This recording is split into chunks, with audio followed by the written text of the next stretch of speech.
A long time ago, way before buying Project Cars, I was a big fan of Formula 1 games.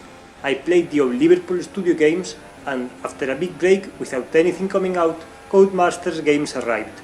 I played every single game from 2010 to the 013 game, and even if the games were far from perfect, I had a lot of fun with them. After some time, I decided to call it a day and stop buying. The series didn't make progress, and year after year they would release games with the very same problems.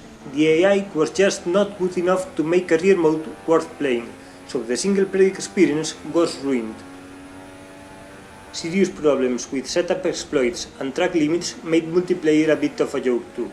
There were only a couple of tracks without corners you could cut, and the very same setup, full of extreme values, would cover every single track, so you can guess the multiplayer experience was far from ideal too.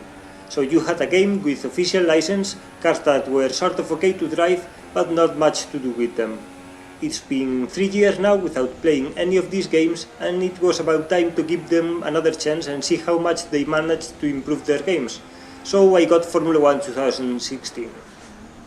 I haven't had the chance to play too much yet. I have only done these 20 laps of time trial at Australia, and I have to say that it's been quite fun to drive around. It felt as if I had never stopped playing these games. I felt at home in a matter of like 5 laps, and this looks like a game that is much more friendly to pick up and master in a short time. So what are my plans for this game? The idea, if I get hooked to this game, is to crack it open, a bit like I did with Project Cars.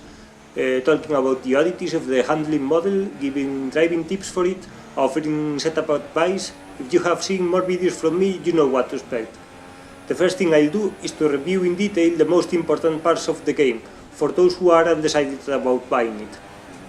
After watching these first videos, you should have a clear mental picture of what to expect if you decide to give this game a chance.